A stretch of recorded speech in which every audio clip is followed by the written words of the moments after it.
My name's James Whitlow Delano. I'm an American photojournalist based in Tokyo, Japan. I've been there for 22 years, and in my time here in Asia, I've been documenting climate change and have been carefully considering how to best deliver the message of climate change, which can be a subtle one, to audiences far away. I met Everyday Africa founder Peter DeCampo and had already been considering starting a feed on Instagram on climate change, and I was so inspired by that particular feed and by him as a person, I decided to approach him about making climate change part of the everyday family. And that's literally how it was born. It was born January 1st, 2015. And it needs no funding. Instagram breaks out of the cloistered photo media world, and it reaches people who might not ordinarily see photography.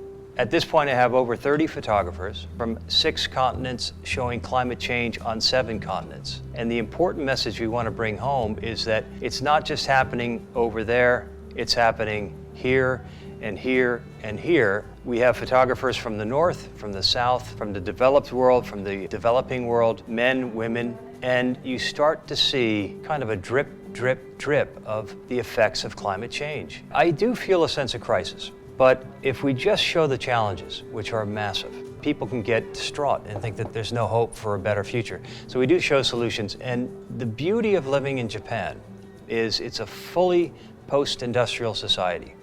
And yet the average Japanese person's carbon footprint is roughly half the average American's. In Tokyo, where I live, the bicycle is still a viable form of transportation.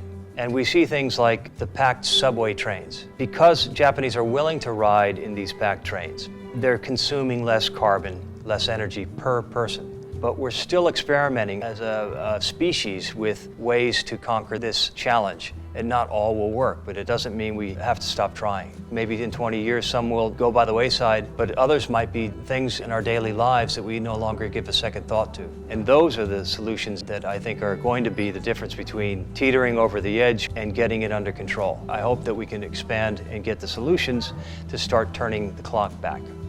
I let photographers post what they want and let photographers have their say, because I know we love this more than anything else. What's also wonderful is that I have discovered new talent this way. We announced on the feed, if you hashtag Everyday Climate Change, we will often repost appropriate images. And I've had several cases where I've seen amazing work and then invited this person to join the feed. So we've discovered wonderful talent this way. The offer is still open, and we all the time post interesting images from professionals, from amateurs who are concerned about climate change. It affects all of us. And that's it. It's such a simple model, and simple models work best.